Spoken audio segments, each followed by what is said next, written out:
Maqaa Abbaa, kan Ilmaa, kan Hafuura Qulqulluu, Waaqa tokkoo. Ameen. Dhiifamaa fi tolummaa isaa nuuf baay'isee Waaqayyo Abbaan keenyaa akka baay'ina cubbuu keenyaa osoo hin taane akka tolummaa fi dhiifama isaatti eegee tiksee hanga isaa kanatti kan nu ga'e qulqulluu kan ta'e maqaan isaa guddaa kan ulfaateef kan galatoome nuuf haa ta'u.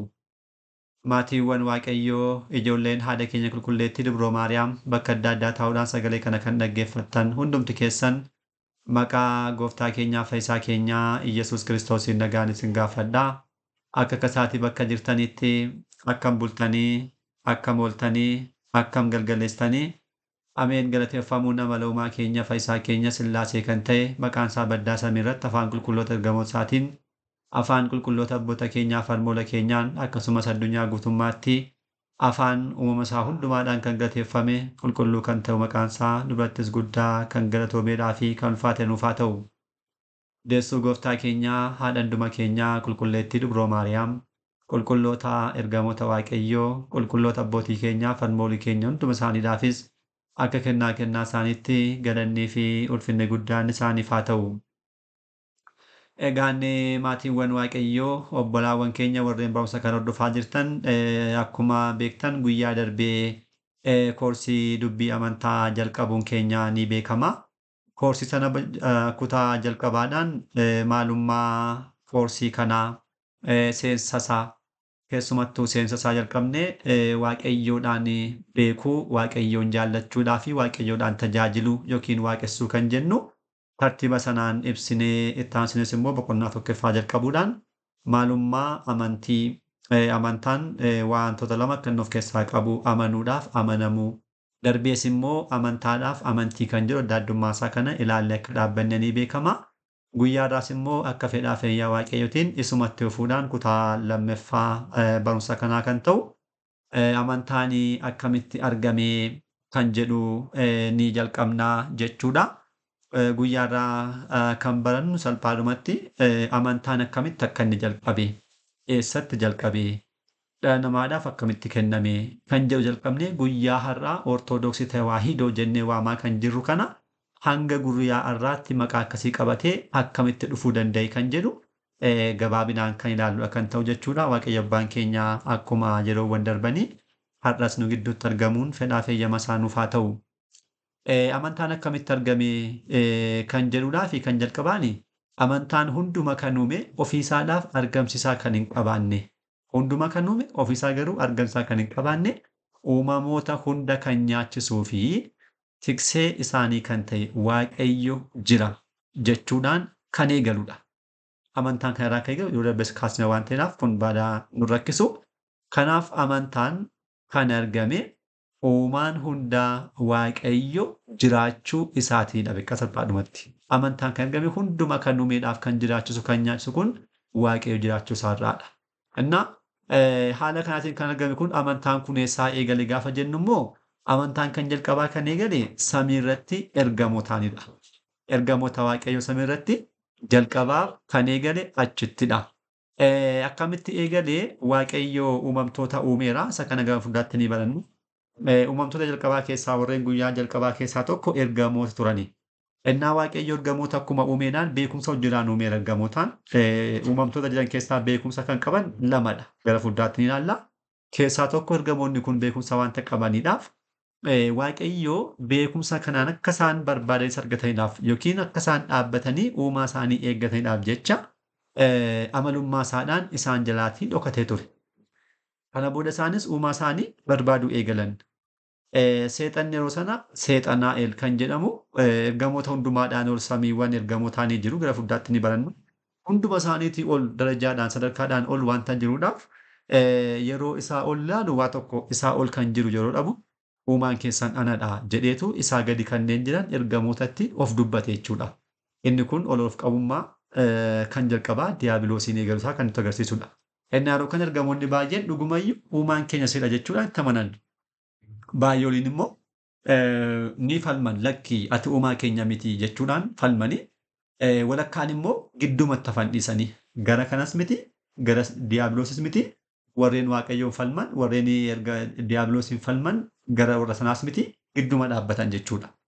Innaa Qulqulluun Gabri'eel Naasa duukaa kanneen dhaabbatanii ni jiru. Gamoonni Waaqayyoo qulqulloonni guyyaa irraa kanneen jiran ni jiru. Isaan keessaa qulqulluun Gabri'eel maal jedhaa?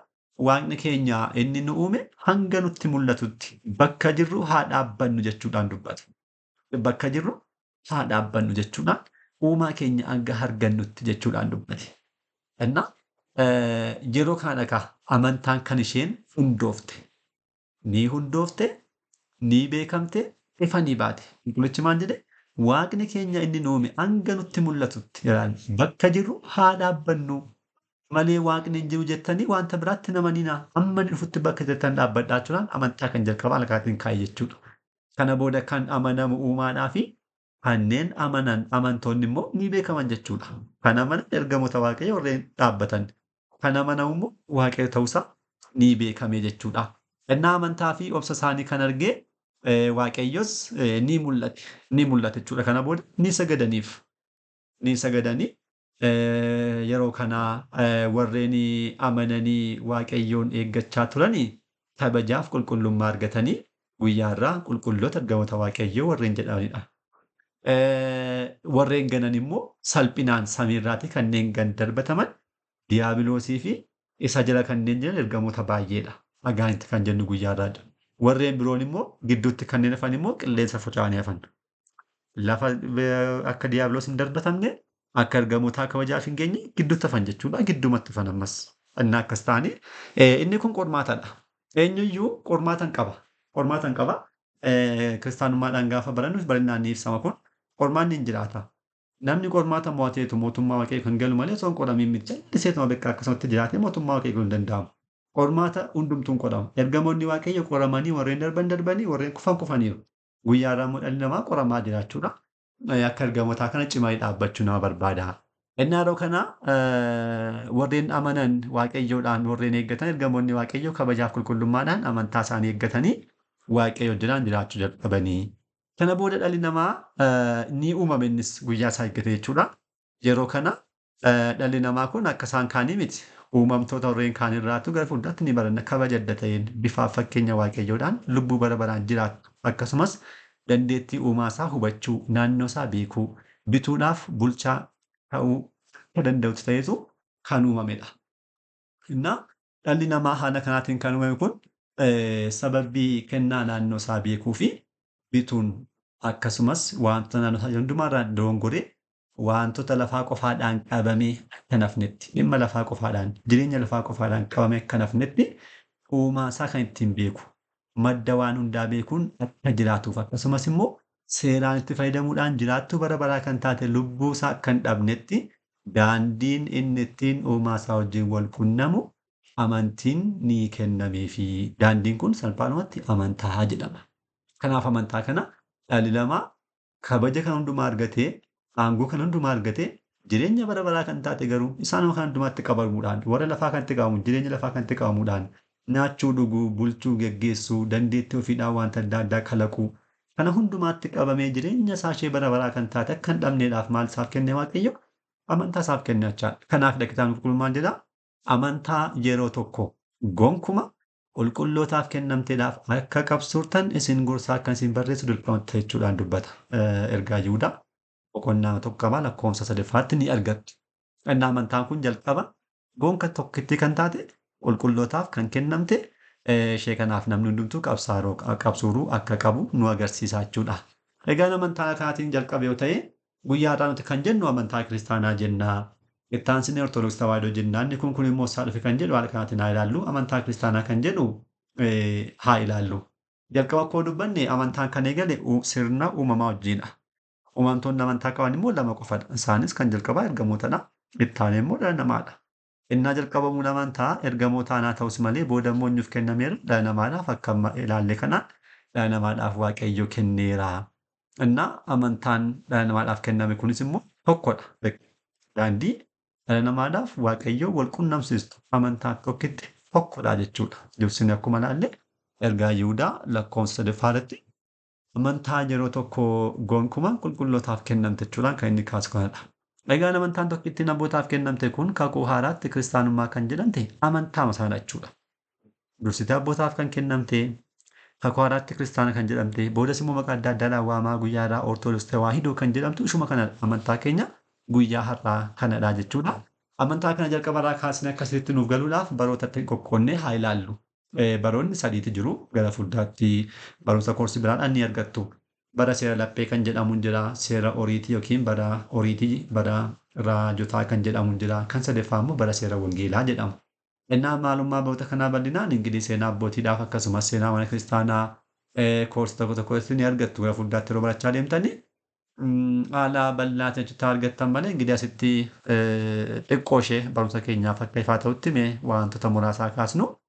Bara seera laphee kan jennu Addaam abbaa keenyarraa kaasee hanga Museetti kan turedha.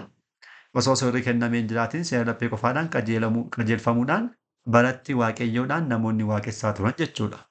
Innaa barri isaa naannoo waggoota 4,000 kan turedha. Kakuu moofaa keessa hanga bara Museetti kan turedha. Innaa abboonni keenya yeroo sana turan kan akka fakkeenyaaf haa ilaallu Addaam, Abeel, Seet, Henook, Noohi, Abrahaam, Loot, Yisihaaq, Yaaqoob, Yoosef. Isaan kun hundumtuu otoo seerri hin barreeffamiin waaqayyoodhaan maal taasisaa turanii? Waaqayyoodhaan tajaajila gammachiisaa amantaa isaanii eeganii kabajanii waaqayyoodhaanis gammachiisaa jiraataniiru. Yeroo kanatti waan tokko hin barreeffamne jechuudha. Innaa amantaan bara seera laphee keessa haala kanaatiin turteetti. Abboonni kun fakkeenyaaf dhubbuudhaa kanneen fagaatan yaa ilaallu Yoosefiin. Yoosef mana Phiixifaaraatti seera uumamaa boqonnaa 39 lakkoofsa 9 gaafa ilaallu fuuldura waaqayyootti akkamittiin cubbuu akkasii raawwachuudhaan dubbateera. Ilaalaa yeroo kanatti waaqayyo hin barreessine seera barreeffamaan laanne ejji sirrii miti jedhee hin dubbatamne garuu sammuu namaa keessa kan isaaf kaawwameen seera jiru kanaaf cubbuudhaaf gaarii adda baasuu danda'e laphee isaadhaan qofa Yoosef haala kanaatiin dubbateera. Akkasumallee kallattii adda addaadhaan abboonni baay'een sirrii haala kanaatiin jiraataniiru.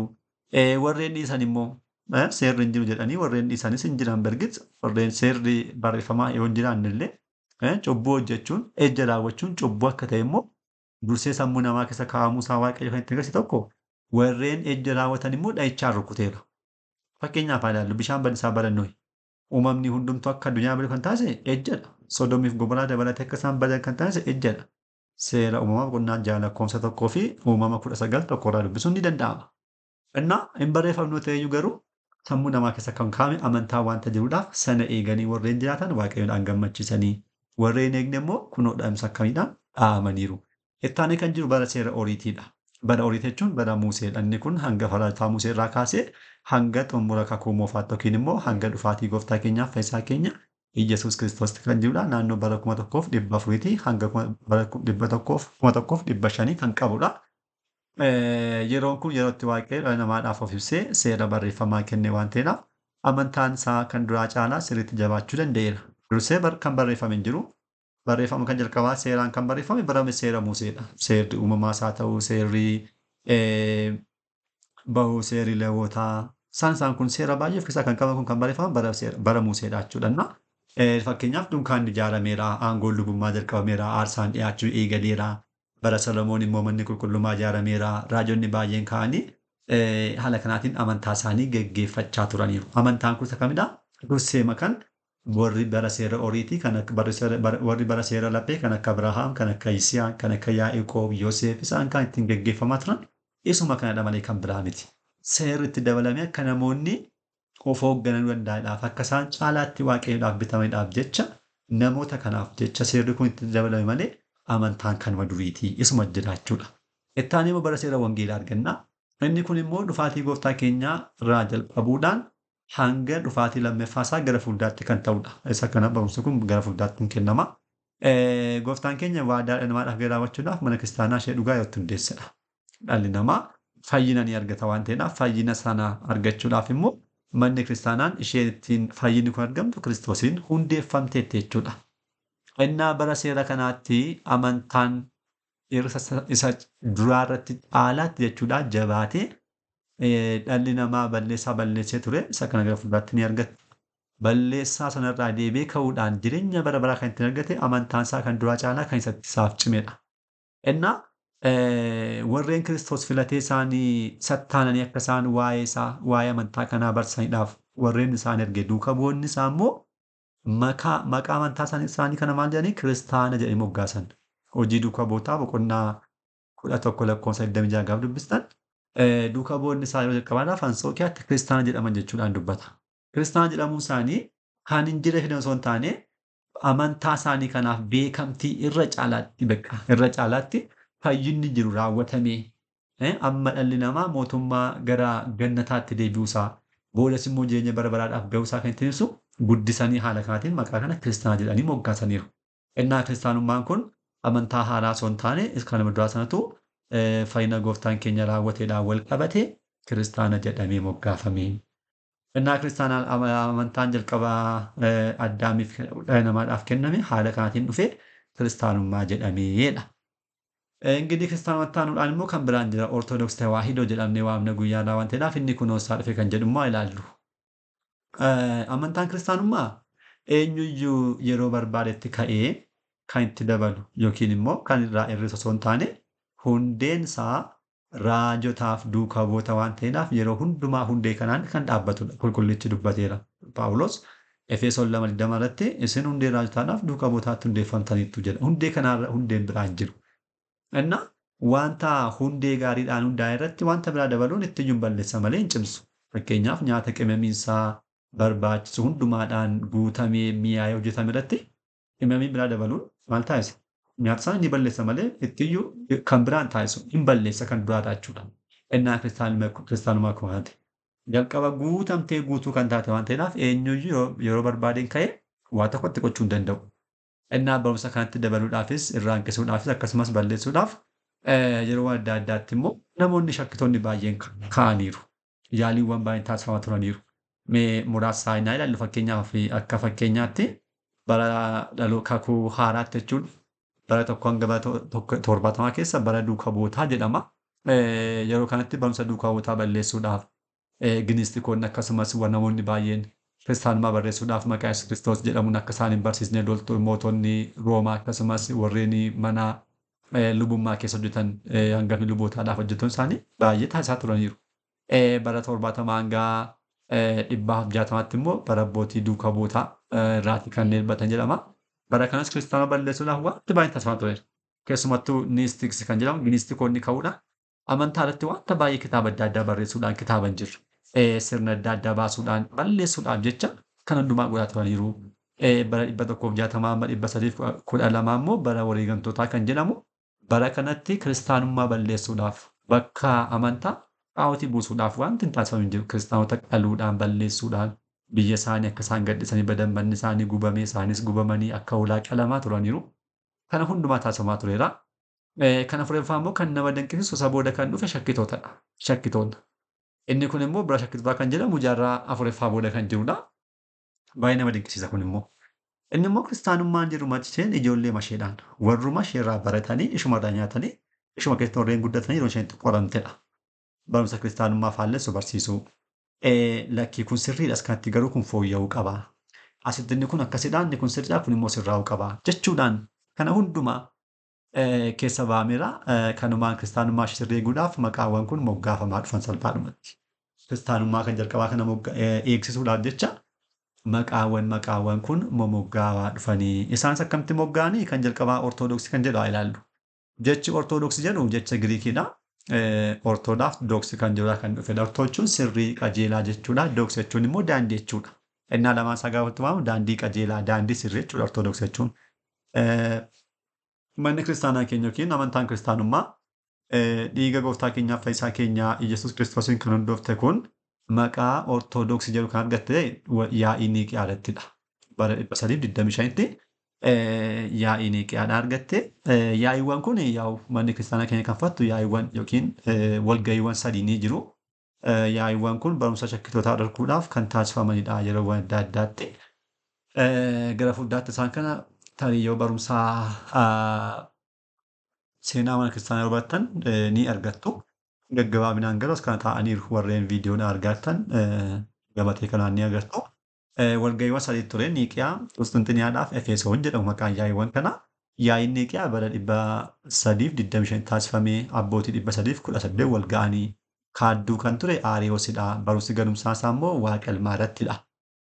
Lammaffaatti immoo yaa'ii Qusxinxiniyaa bara 381tti kan taasifame abbootiin 150tti qabuudhaan Meqdooniyoos kan jedhamu gantuu tokkoon hafuura qulqulluu shakkii inni qabuudhaaf wal ga'anii barumsa isaa mana kiristaanaa kan isaanitti dhorkanidha.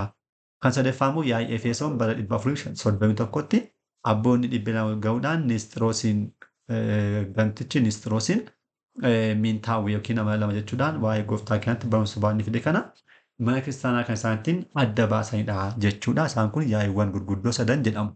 Egaan abbootiin 318 Niiqiyaatti walitti qabaman Aariyoosiin mana kiristaanaa irraatii erga dhorkanii booda amantaa sirrii abboonni keenya duukaa bu'oota irraatii nutti dabarte. Akkuma jirtutti ni fudhanna jechuudhaan maqaa kiristaana jechuudhaan abboonni duukaa bu'oonni moggaasan Ortoodooksii jedhanii moggaasaniiru. Kanaaf Ortoodooksiin amantaa duukaa bu'oota irraa dhufte Iyyasuus Kiristoos ilma Waaqa Abbaa Waaqa ta'uusaa kan ittiin barsiistochaadha. Ittaan immoo boodas tawaahidoon itti dabalameera Ortoodooksii tawaahidoo jechuudha. Tawaahidoon immoo jecha giiziidha. Hiikni isaa waloomuu tokko ta'uu jechuudha. Inni kunis wantoonni lama walitti dhufanii tokko osoo hin balleessiin wal eeguudhaan wal simachuudhaan tokko ta'uu isaanii kan ittiin agarsiisudha. Gara fuulduraatti hin barannaa tawaahidoo kan jedhu. Walumaagalatti tawaahidoon qaamni waaqummaadhaaf qaamni foonii wal simatee tokko ta'udha. Gara fuulduraatti hin argattu rakkoon qabaatu.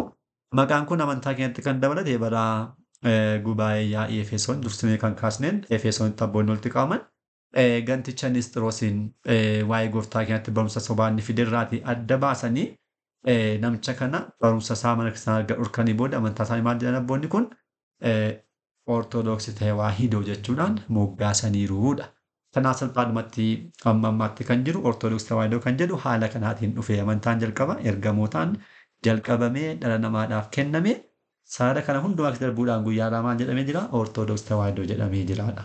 Kanaaf salphaadhumatti kana taanee kan jiru dogmaa qannoonaaf darbii darboo kan jedhu kutaattaanuun qabannee kan deebinu kan ta'u har'aaf asumatti nu argamu abbaa sagalee kanaa kan ta'e Waaqayyo abbaa keenyaaf galanni ulfinni guddaan isaaf haa ta'u kutaattaanuun hanga deebinutti nagaa Waaqayyoon turtii gaarii galanni Waaqayyoof.